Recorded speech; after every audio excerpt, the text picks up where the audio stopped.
we are going to dive right in as a follow-up to, like I said, the things of the last couple topics that we have done over the last 2 days.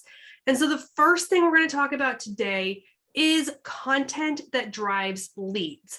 So we talked a lot about optimizing your profile on Monday and how to set yourself up for success. Then yesterday, we talked a lot about content from feed, stories, and reels, and some of the ways to kind of make that content look a little better, how to use it strategically. Now we're going to kind of wrap that up with how are we using all those pieces to create that content that actually drives the leads so that we can get people to see that high quality content, get over to our optimized profile, click on that link in the bio that we've hopefully customized to that ideal landing page on your own website, all that sort of stuff.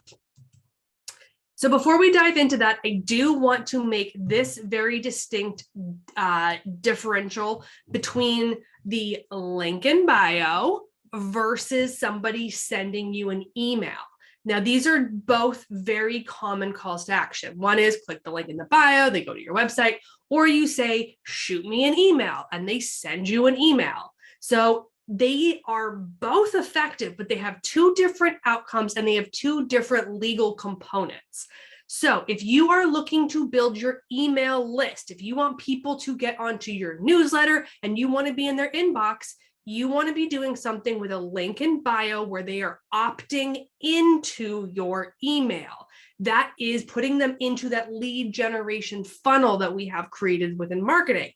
If you say, send me an email, that is a direct communication. That does not give you the right to put them on your email list. That's actually a violation of pretty much every spam law in all major countries. So we do not want to just be like, oh, hey, shoot me an email. And now that you have their email, you're putting on a list. That's not okay because they never opted in. So we want to think strategically about when we are creating those calls to action, what are we looking for? Both of these are awesome, right? It's great. We got them on our email list. It's great. We're having a direct conversation with them. Both of them are great, but they have different intents and they have different outcomes. So we just want to think about that when we're crafting up our calls to action, when we're crafting up our content, and when we're planning out our overall strategy for how we want to connect with our audiences.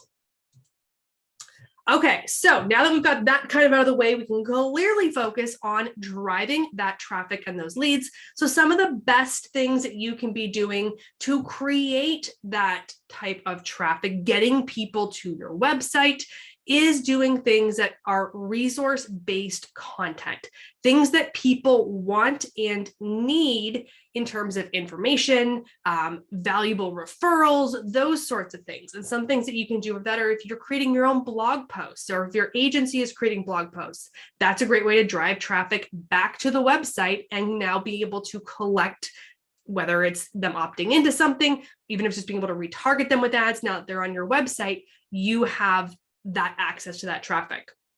News and local updates is another way to get people. It can be like a blog post, that sort of thing where you can be something on your website. It can be something that you've crafted. It could be your YouTube channel, any of those sorts of things where you have this type of information available.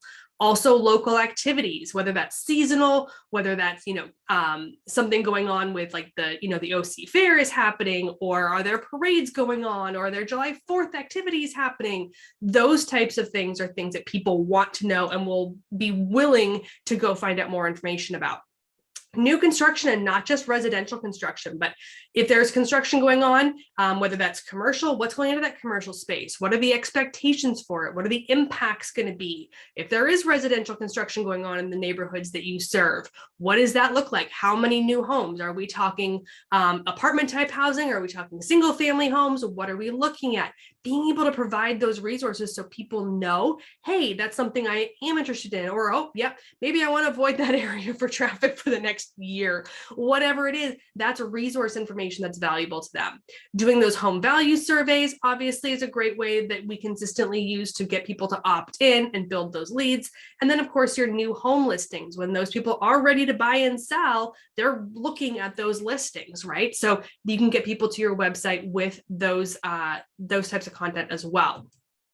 All right, so now that we know the kinds of content, let's look at what that actually looks like in practice when you're creating your content on Instagram. So I mentioned this yesterday. I talked about the various stickers that you can use to generate more engagement and keep your Instagram stories that active engagement more so than passive engagement. The link sticker is one of my favorite strategies on the platform right now. And as I mentioned yesterday, this was actually something that was previously this swipe up link. It was an option where you had to have over 10,000 followers on a business profile and you could do the swipe up. Well, they've since gone away with the swipe up and replaced it with the link sticker. And it is available for all professional accounts, whether you're a business or a creator account.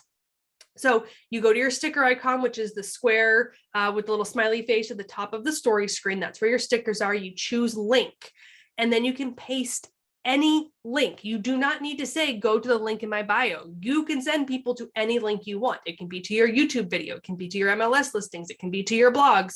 It can be to your opt-in for the newsletter or for an ebook. It can be sending them over to, something going on with a charitable organization that you're affiliated with. It can be anything, any destination you want. But a couple things to keep in mind when you are using this sticker.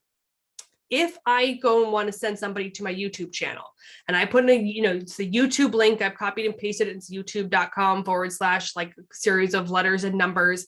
If I take that link and I post that, what ends up happening is that sticker, which what you can see there says watch video, that just says youtube.com. If I send somebody to my blog, to my website, even though it's got this whole long URL, what they see in that sticker is jenstrends.com. So they're not seeing the ultimate destination. They're seeing the generic URL for that destination. The problem with that is it can be kind of confusing. So I'm like, yeah, go read the latest blog post. And it just says jenstrends.com. And they're like, oh, I have to go to jenstrends.com. They don't necessarily realize it's a sticker. More and more people are becoming familiar with the sticker, but it's still something that doesn't really stand out.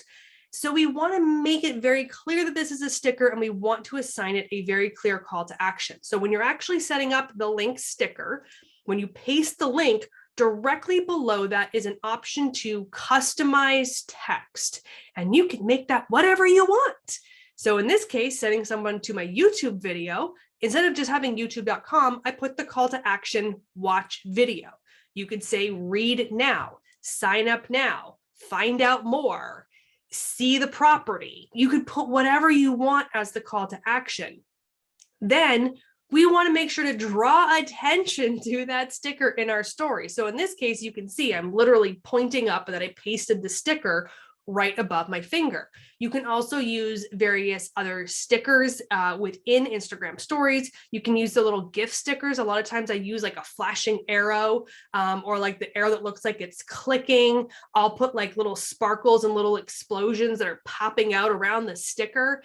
Anything you can do to kind of draw attention to it and really bring in that is your call to action, that you want someone to do something with that sticker. It seems so simple, but the more you ask for something, the more likely that your audience is going to follow through with it. If you don't ask for the action, they're not going to take it. So we want to make it as clear as possible that this is our call to action. We want them to do it. And then that drives the traffic. Then we'll talk more about insights, but you can actually see in your story insights how many times people click on a sticker in your story. So you would actually be able to see if that's the sticker you have. You could see that you generated 13 clicks or 22 clicks or 100 clicks or whatever it is. You'd actually be able to see that in your insights and be able to measure how well that sticker is performing for driving traffic. So outside of Instagram stories, that just went ahead on its own. There we go. Aside from Instagram stories, there's obviously still the Instagram feed. And that is where we most commonly see those, click the link in the bio type calls to action, which are great. It is the long-standing go-to call to action because that's where we have that link in bio, right? We can't put links in our text. It's not clickable. And if it is in there, they can't copy it. Like you can't copy a select portion of text on an Instagram caption. So they can't copy it and then like go and open that URL. So we're not going to put any URLs or links in our captions. Instead, we're sending people to the bio. So you can see this is one that I have where, I've got a blog post and I give them a little bit of background about the blog post and then say, head over to the link in my bio to read all the details. We use this example from, no, we did not use this example, but this is an example from Tanya. She is a nutritionist, but I love her caption. It's very real. It's raw. You can literally hear her voice in the way that she writes her captions, but I love the fact that she does a simple trick in her captions. Now, captions on Instagram can be 2,200 characters, not words, characters, which works out to be somewhere usually around like 400 or so words, I think. But if you have a long caption like she has, and I don't highly recommend a lot of people do long captions, but there's good reason for them. But if you have these longer captions, so she says, okay, easy peasy way to join in, click the link in my bio, but then she mentions herself again. And why this is important is because when you have that long caption and someone's got to the bottom, this sounds so nuanced, but honestly, it's a big deal.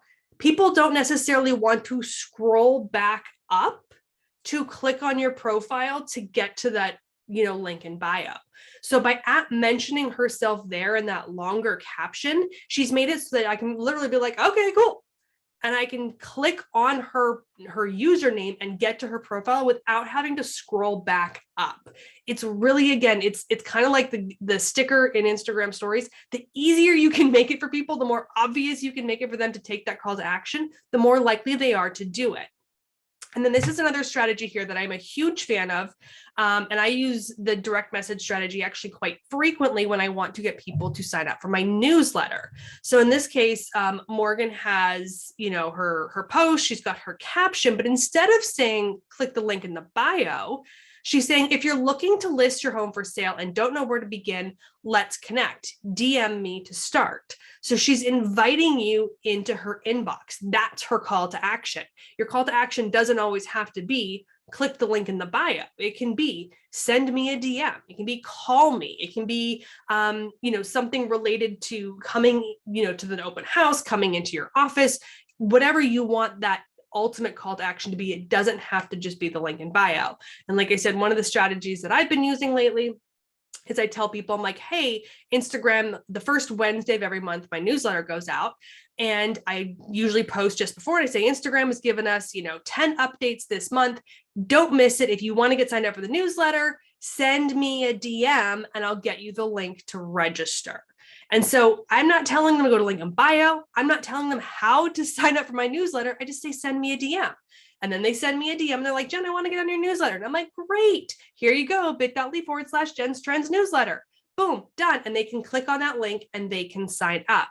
So it's another way of using that call to action strategy that isn't the link in bio, but is also opening up that conversation via a direct message. It's going to give you more awareness as to those warm leads and who's really interested at what stage of their buying and selling process, because you're opening up that direct message conversation with them rather than just sending them to the link in bio to register. Okay, so some helpful tips to keep in mind when you are creating these calls to action. Like I was just saying, mix up the calls to action. So instead of just always link in bio, you could do something, like I said, the direct message strategy, send me an email, tag someone. If you've got really high quality resource-based content, you can say, tag a friend who would find this helpful. Or if you want to collect those list of resources and be that resource-based account, you can have a post that says, share your favorite restaurant, tag them in a caption below. You could have something for something like a home decorator. Who's your favorite decorator in Orange County? Mention them in the comment below. And so give out like them. I found it. I've been looking for a half an hour. There we go. I was like, we got somebody off mute. Hold on. I'm going back here. I clicked on that to move back and then all my slides went forward. We'll move this back over here. Okay. So try and mix up those calls to action. Don't always just have them be the exact same. Click the link in the bio. That gets a little bit stale. So instead, look for some creative ways to drive up that engagement. And I just mentioned one of my favorite tactics is that send me a DM. So that's something that I use regularly. And it's also important to point out that we do not want to put a call to action in every Instagram post. That goes for stories, that goes for feed posts, that goes for reels. Not everything should be a call to action. We want to give, we want to give, we want to give, we want to ask. If we're always putting a call to action there, click the link in the bio, sign up for this, tag one of your friends, send me a DM, go to link in bio. If that's all you're doing, it becomes overwhelming to your audience. And they're like, hey, this is too much. It's too overwhelming. You're always asking for me to do something. And they stop paying attention. So we want to make sure we're giving them that resource, giving them that value. And then because we're giving them the quality of content that they want, we're giving them the things that are driving up the engagement. Then when we ask, they're more likely to follow through on those calls to action. All right, so I mentioned the direct message strategy. DMs are incredibly powerful on Instagram. This is one of those things where they're kind of underrepresented in terms of their power, especially in an environment like real estate. And it is worth pointing out that, in terms of direct messages of all the platforms, Instagram is one of the most actively checked direct message platforms. And when I say that, I mean, you get a lot of spam on Twitter. Probably don't check your Twitter DMs as often. Even LinkedIn, we get a lot of those generic, like cold call type, messages and repeat, like, hey, do you have time this week to chat? Let me help you with your strategy. And you're like, oh my gosh, no. But Instagram tends to be a really safe space for the most part. We do get some junk, and you are going to get some, some solicitation for, let me help you buy followers, or let me help you grow your account or whatever. But in general, most people are more responsive to checking their DMs on Instagram, and they're more likely to share content via DMs on Instagram than they are on some of the other platforms. So it is a really good way to get that connection with your audience. Additionally, when somebody replies to an Instagram story, whether they are doing a quick reply, whether they are actually like posting a comment to it on the story, those automatically open up a direct message chat. So if you see one of my stories, and even if you just so much as like do a quick reply with like that laughing face emoji, now my inbox is open to you. And this is that powerful way to be able to connect with your audience, because now you have a direct one-on-one conversation and relationship opportunity with this potential client. So we don't want to ignore the power of DMs. We want to make sure that we're using them strategically. So look at considering, when you're creating that content for your stories, do those things that encourage responses, using some of those stickers, like the question sticker that we talked about yesterday, the quiz sticker. When people reply to those open up DMs. It's also would try providing that high quality resource, those informations, those references, tips and tutorials, and those sorts of things, because people are likely to reply to those with gratitude. So this example on the right over here, this is an old post, but for whatever reason, the Instagram API went down, and the API is what actually connects the Instagram platform to all third-party tools, whether that's a scheduling tool, a posting tool. So if you use something like, Canva to create your images, and then you're using Canva to post to Instagram or something like that, that requires the API. Well, the API broke. It just legit broke. And so everyone was freaking out. And I posted a little simple text-based story sequence that just said, hey, it's not you, it's Instagram. It's okay. Don't freak out. They're working on it. And I had so many messages of people saying, oh my gosh, thank you so much. Oh my gosh, thank you for letting me know. Oh my gosh, I was freaking out. I had no idea. And so by creating that content that says, hey, here's the news, here's the update, here's the trend, here's the information you need to know, people are grateful for it, and they send you a DM. And then not that that's going to immediately translate into, hey, let me list my house with you, but it opens up the conversation to have some of those questions and dialogue. Like if someone, maybe there's a big news story or something that's going on in Orange County, related to something in the real estate space, and you start talking about it and they're replying to you. And then you can be like, yeah, actually, here's some more information on it, or here's, a link to the news story on it.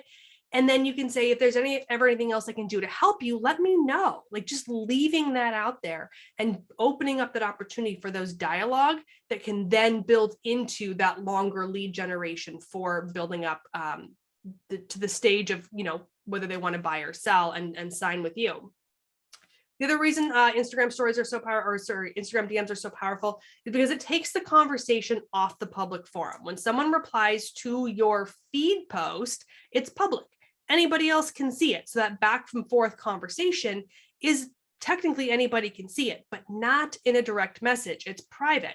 So people are more willing to ask those questions, are more willing to share that information, and you have a better chance to build that relationship with them because you're not doing it in the public forum.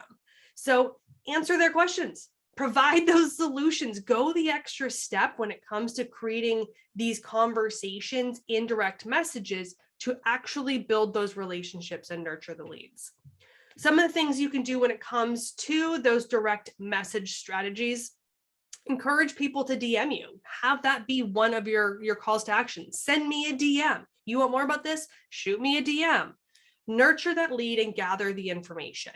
Find out who they are, where do they live, did they just buy, are they going to be looking to buy? You can start to feel out that information. Do they have kids?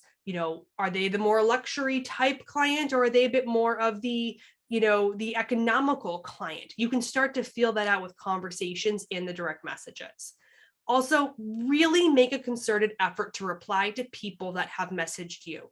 It is a literal effort to send a direct message, not a quick reply to a story, but to send a message. If they're going to send you a DM and ask you a question or thank you for something, that is a concerted effort on their behalf. And it is very beneficial to you to actually go in and reply to them. Now, of course, you can just hit a quick text reply and say, thank you so much, or answer that question really quickly, but that's kind of cold.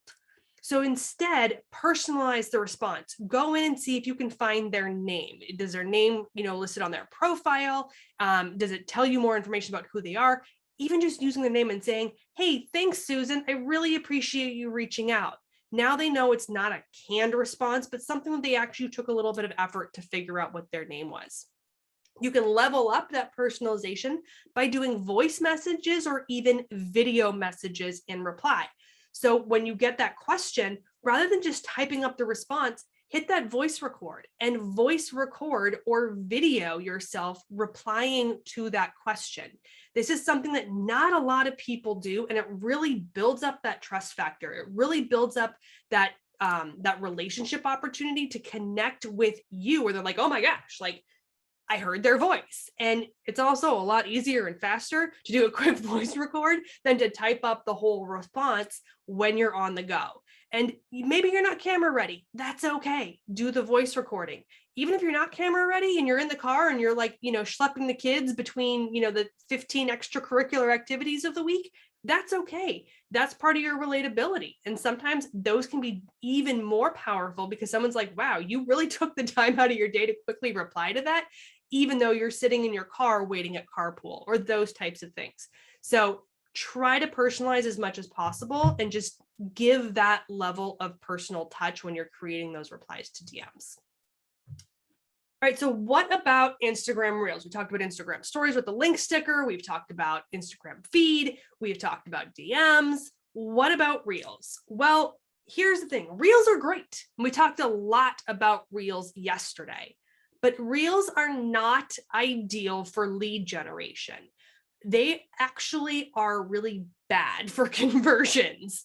More and more people are finding this, more and more things are being tested, and that's okay. It's okay that Reels are not a powerful lead generation tool.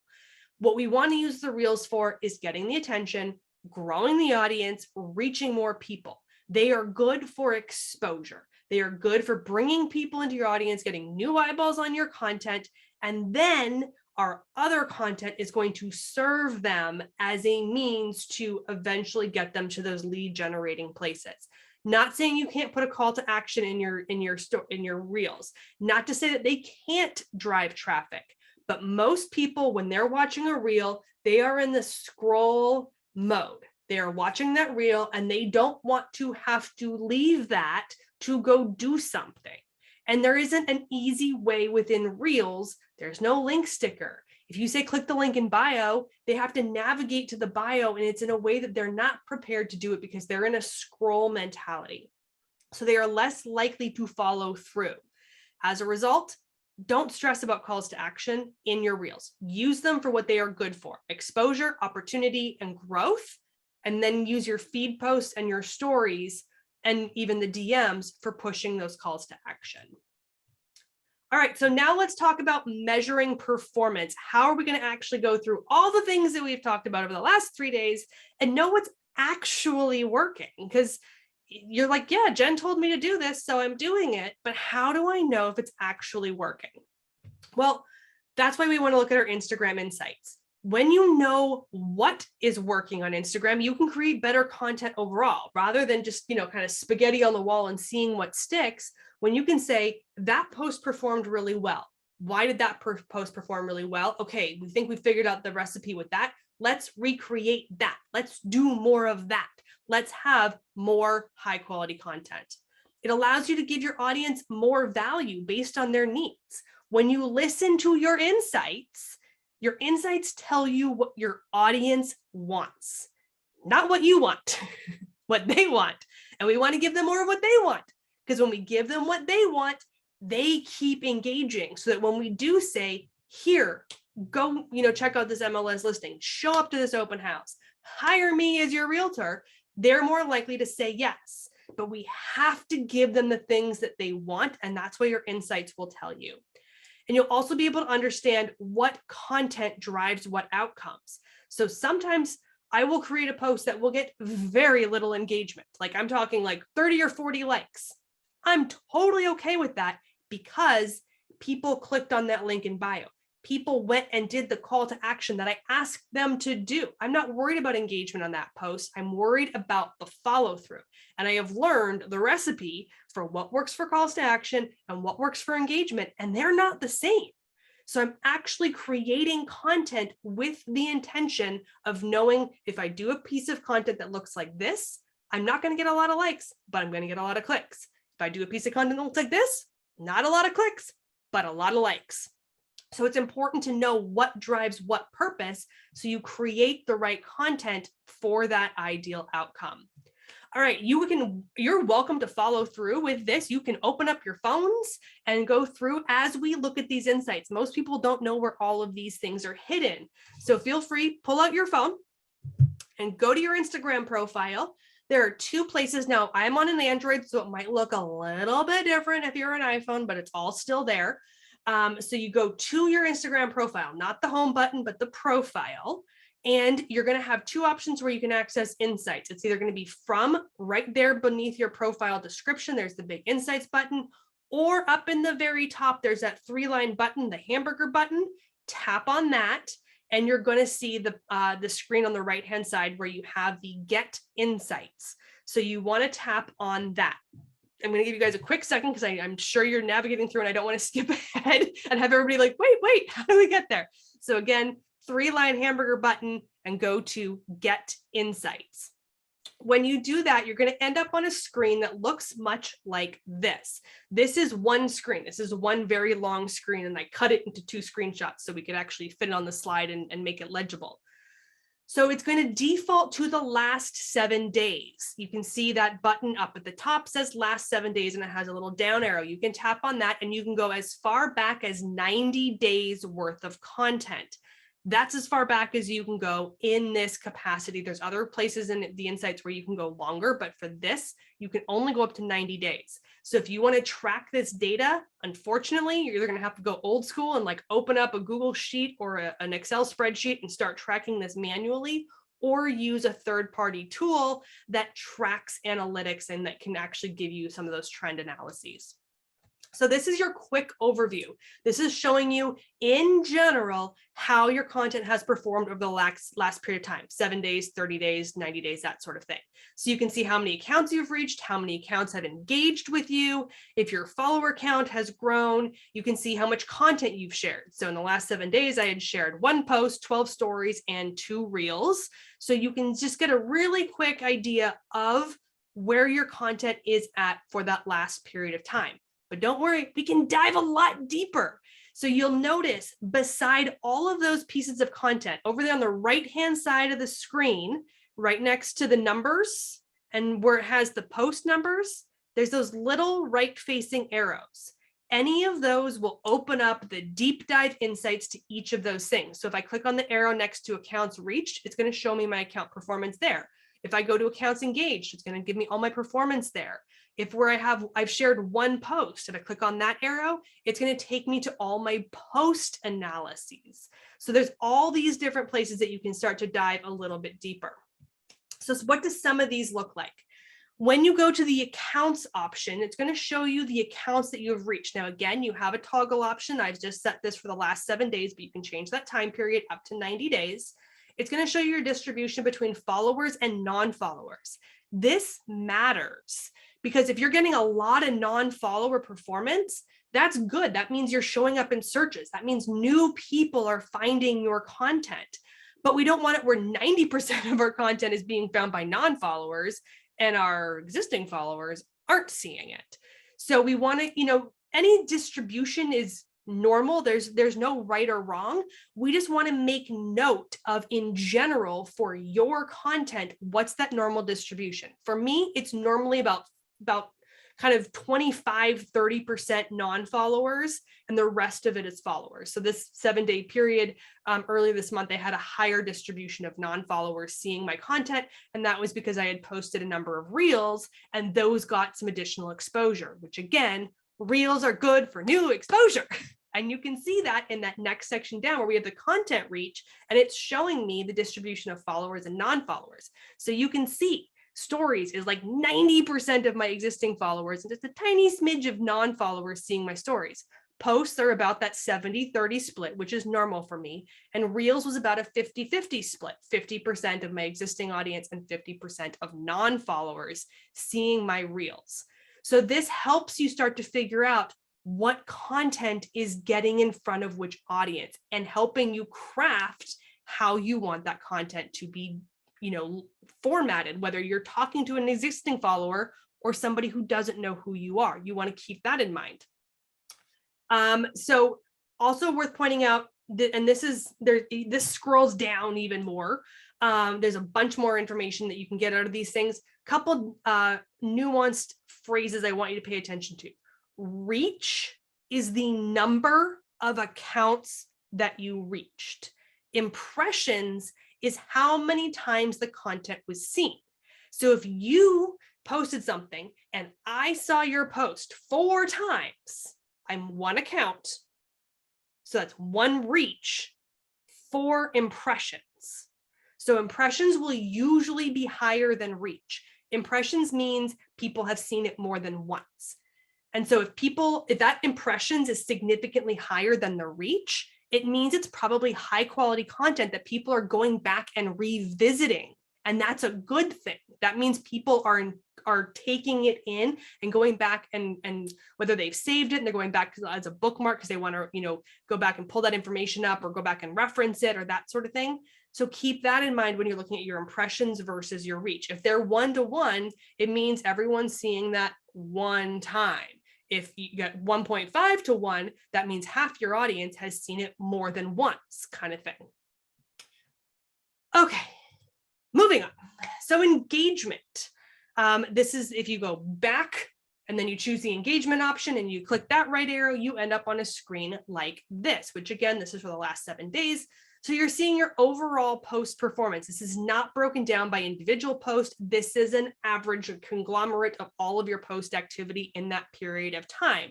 So again, you can see your engagement based on followers and non-followers. You can see the content interactions total. Content interactions are everything related to likes, comments, shares, and saves. All of those are considered an interaction. As I mentioned, we don't get interaction data on swiping through a carousel, clicking on ... more, scrolling back. Watching videos is technically included in there, but it's in a different area. So we don't get engagement metrics on everything. But here you can see, so I have total post interactions was 71. Then I had 52 likes, 3 comments, 6 saves, 8 shares. Now that was on my post, my feed post.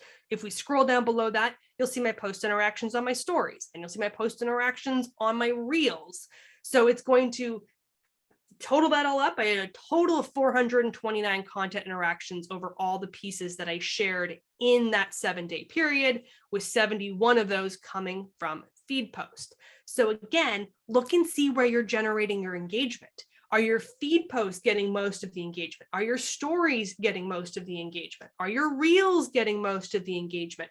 Look and see, because that's how you determine what type of content you want to put a bigger focus on for the engagement component, keeping your audience engaged, keeping you top of mind. If stories are high performing for you, then do more stories and do less feed posts. There is no magic number of right or wrong. This is the data that tells you what you should be doing. So for me, typically my Instagram posts are the most powerful in terms of overall engagement. Obviously not from this week, but normally my feed posts are where I get all of my engagement and reach. All right, so if you go back and you go to the followers button and you click through to the followers, you see a page that, again, this is one giant long scrolling page that I've cut into portions here for you.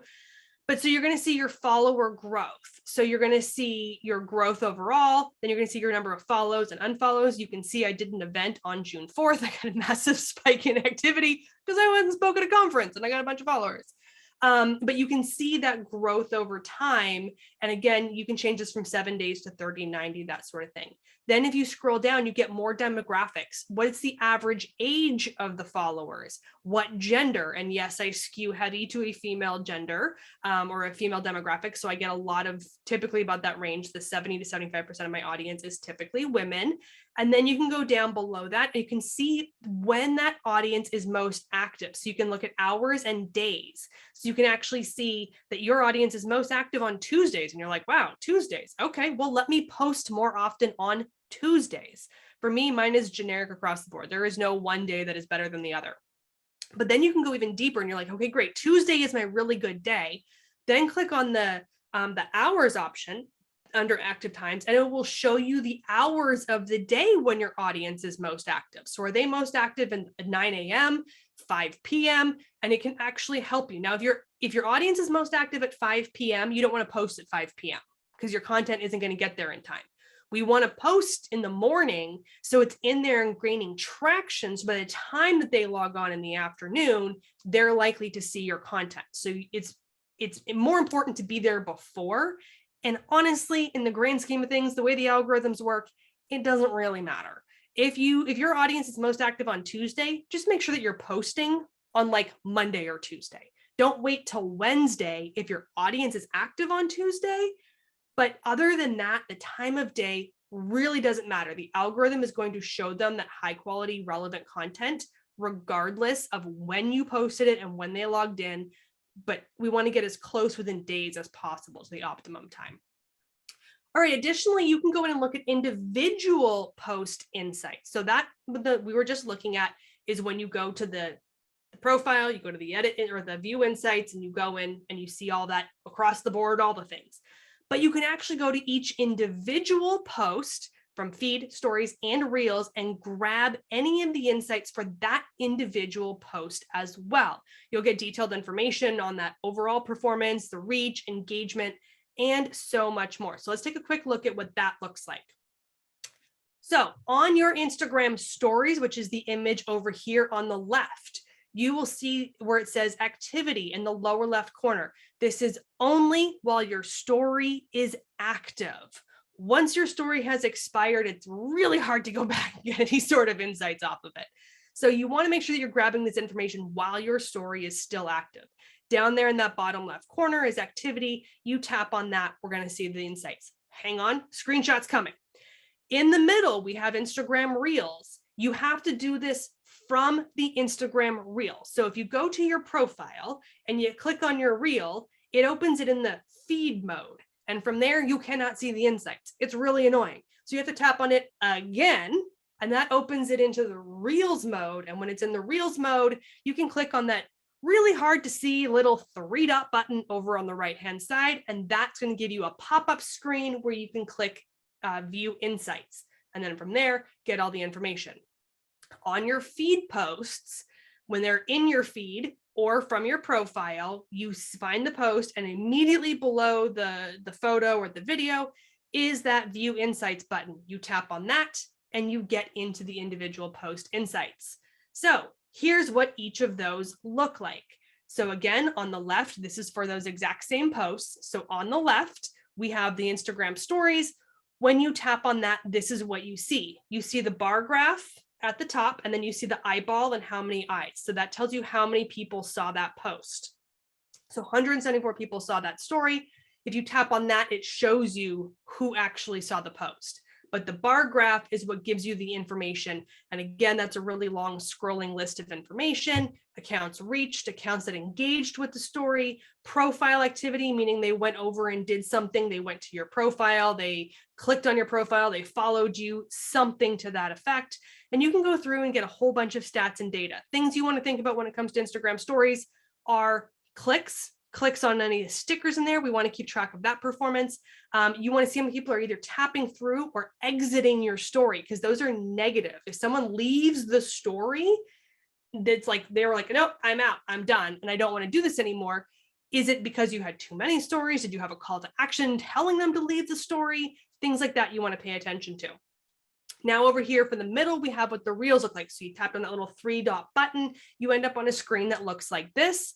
And again, this scrolls all the way down, but at the top, you have a quick recap, how many plays that video got, how many likes it got, how many comments, how many shares, and how many saves. And then it goes down and it breaks that all out into more information as well.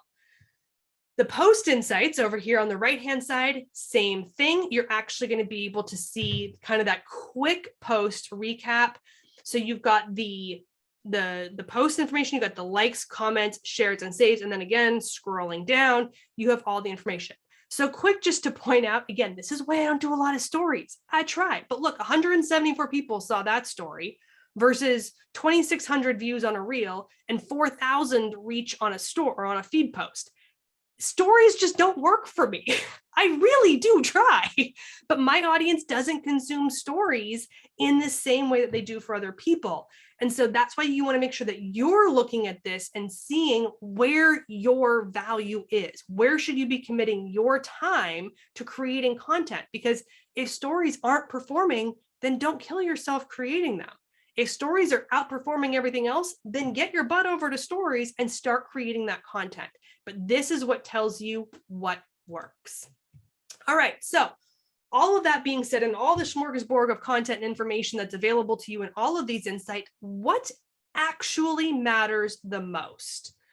In my opinion, it's reach and impressions. And the reason why I say this is because the way the algorithm works, all the things that we talked about across the board on Instagram content, likes, comments, all of those are vanity metrics. So someone threw a double tap, so they like the image. It's good, it's a positive ranking algorithmically, but that's not really telling you how well that piece of content performed. Shares and saves are good. We like those because we know if that high quality content is being shared out, that it was valuable, that they wanted to share it. So you know it's good quality content, but that leads into reach and impressions. So you're going to go in and look at your content and you're going to find a baseline and you're going to be like, okay, my average reach on a feed post is 300. Well, this feed post reached 900. Why did this post reach 900 people? Well, my average views on a reel is 1,000, but I got 5,000 views on this reel. Why? What made that reel so good? Or, well, that reel only reached 100, but I normally get 1,000. Why did it tank?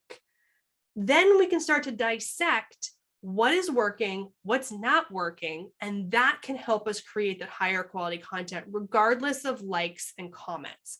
Additionally, if your content is being seen, it means your audience is interacting with your other content. So if someone's swiping through that carousel, if people are reading your caption, if they are passive content consumers, meaning they don't throw up the likes, they don't throw up the comments, but they're constantly interacting with your content in a positive way, you have no metric to measure because it's not a like or a comment. But with that reach, if you know that that reach is up there and you know what that baseline is, you know your content is getting in front of those people. And that's telling you how well that content is performing, because even if they're not liking it, they're seeing it. And so that's why, to me, reach and impressions is the most important number. Find your baseline. Your average is X number of reach. Then anything that goes above that, why? Anything that goes below that, why, and start creating more of what works. Other metrics to consider when you're looking at your overall Instagram strategy is hashtag performance. It's really hard to measure this, but these are things you want to pay attention to, your hashtags and how if you use certain hashtags, do you get more reach, more exposure, that sort of thing. Keep track of those direct message conversations. There's no metric to track those. It's kind of like, you kind of almost need like a CRM or something to be able to manage these things. But if you have something, if you're using some sort of, customer management tool, track those direct messages in there if you can find a way to keep track of those and see how those are converting. And then likewise, those sales or conversions from the direct messages. Coupon codes offered on Instagram only. This isn't so relevant in the real estate space, but it can be if you're doing things for events. If you're doing things for charitable things, if you've got a side business or something that's affiliated with what you do and you have either products or registration codes, it could be things related to a webinar or a download. And here you get this free if you use this code. So you can still use these in various ways in your overall marketing strategy, but keep an exclusive code for Instagram so that you know the only place that that code was shared was on Instagram. So you can track how many people use that code. You know how many people used it on Instagram. Those action button conversions, things like when people are clicking that website or the email button, when they're clicking the call you button, any of those sorts of things are actually tracked in your insights as well. And if you are doing anything where you have anything with shoppable content, and you have an e-commerce, which again, not really common in the real estate space, but if you do, the shoppable post metrics are in there as well. And this is why all of this is why you need engagement to drive the content, to keep your content in the feeds of your audience. If they're not interacting positively, your content is ranking lower and lower. So we need that engagement. We need that positive interaction with their content to keep it top of feed, to fuel the business goals. If they aren't seeing your posts, you can put all the calls to action you want. They aren't going to go anywhere. So we need engagement bait, the high quality engaging content to get them to stay active with our content so that when we put out those calls to action, that they follow through. You cannot have one without the other. If you're just doing engagement, you're not running a business. If you're just doing calls to action, you're going to lose traffic. So we need one to support the other in order to reach the ultimate goal of building those leads and building that platform with Instagram in the real estate space. That being said, as we wrap this up, things keep changing. To be fair, Instagram gives us an average of about 10 updates a month. Legit. 10 updates a month. If you're signed up for my newsletter, you'll get that the first Wednesday of every month with all the updates. Average engagement on Instagram in like 2 years ago, 3 years ago, pre-COVID, like in 2020, average engagement on Instagram was 2.5%. Today, it is 1%. That is still exponentially higher. We talked about this on Monday. That is still exponentially higher than other platforms, but that's a significant decrease in engagement. And it's because we have a high saturation of brands and creators. What happened pre-COVID was a baseline. We had an expectation. When COVID hit, all of these brands and businesses jumped on Instagram. They were like, oh, we got to be on social media. We've never used it before. We were super casual before, and now we're going to be there every single day. So all these brands jumped on, but everyone was at home and they were scrolling a lot more on social media. So we had more content, we had more consumption. As we have started to return to normal, the consumption is going down, but the content saturation is still up here. Brands are still active. Brands are still posting a lot of content. They're still showing up, but people aren't on Instagram as much. They're back at work. Their kids are at school. We have lives again. We're doing things, and they're not on Instagram as much time, which means everything is going to decrease in engagement. So if you've noticed your engagement go down, it's okay. I promise you, it's not the end of the world. It is across the board. On top of that, Instagram is testing a bazillion things right now. And it's a horrible just cesspool of tests. There's so many things being tested in the background. And the more they test things, the more things tend to glitch up. And the more that they're like, oh, well, you're going to see this and you're going to see that and they're going to see something else. So there's no way to consistently manage our content performance right now. So if your engagement is down, if your reach is down, it's okay. Do not freak out. it still works. You can still drive the leads. You can still build that traffic and nurture that relationship with your audience. We just have to set those realistic expectations. So to really succeed as a realtor on Instagram, build that community, make sure that you are showing up and giving them what they want, create that content that is relevant to them, give them what they need, mix up those calls to action, mix up that variety of content, and have fun. It's Instagram, okay? It's not LinkedIn. Like, it's fun, right? People show up on Instagram because they want to see dog and cat videos. So if all you're doing is always showing this super professional, super heavy content, it can be a little weighty. So have fun, let your hair down, have those kind of more fun, relaxed Instagram stories. Do a fun reel when you do something, go to do a beach day, create an Instagram reel at the beach. It's a fun piece of content. It's engagement bait. It's going to help your overall content strategy, and people want to have fun. So with that, we still have a little bit of time. I will pop open the chat for questions. As a reminder, reach out to me anywhere on the World Wide Web. Pretty much everywhere is Jen's Trends. I've been telling you about my membership program, Profit Your Profile. We do have a coupon code going on right now, which is the name or the word June, like the month of June that we're in, and that will save you 20% on either the annual or the monthly membership. If you do the monthly sign up, you can cancel anytime. There's absolutely no obligation. And like I said, there's on average 10 updates a month on Instagram. So we break down all those updates. We go through all the things, all the trainings. We just did a training yesterday in the membership on Instagram branding. And the last week we had the head of Microsoft's social media team. He was in there sharing with us how Microsoft uses Instagram as well as how he does it as an influencer. So we always have guest speakers as well. If you want to find out more, go to profityourprofile.com. And I've mentioned the newsletter a couple of times. I'm going to open the chat and drop the link to sign up for the newsletter. So that you guys can sign up for that if you want to get on that. So it's going to be bit.ly, if I can learn how to type, /Jen's Trends newsletter. So there it is in the chat. If you want to sign up for the newsletter, you can sign up for that, and that will get you all of those updates on the first Wednesday of every month. And I don't send a lot of newsletters, you guys, so you probably only get the one email a month. I'm not gonna spam your inbox. So make sure to check that out. And then there's the free Facebook group. I've talked about that as well. So you can go to Facebook and search Jen's Trends and social media. I know a few of you have already joined the group there. All right, so with that being said, let me pop open the chat and let's go check out. So we have the link in there for the slides for today. So make sure if you didn't get those yet, go click on that link and download the slides. And then we had, will the slides be available? Yes, they are. All right, so no other questions have popped in. There's the link to sign up for my newsletter. So go check that out. Anybody have any last minute questions? It doesn't have to be the things we talked about. You're welcome to pop those in the chat or in the last couple minutes. If you just want to come off mute, feel free to just shout it out. Shout out your questions if we've got a couple minutes left. And then, oh, hi. Yes, hi, Jen. Thank you so much for great information.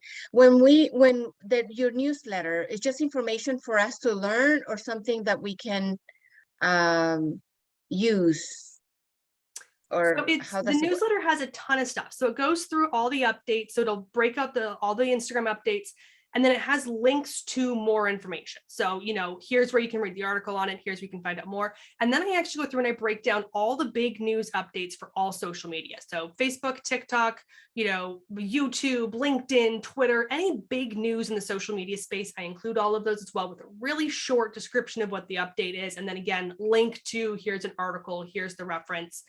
I also share things that are going on in the industry. So if there's upcoming conferences, if someone's got a new book that's coming out, so it's just full of resources, all things social media, but with an emphasis on the Instagram side of things too. So it's just a giant packed resource.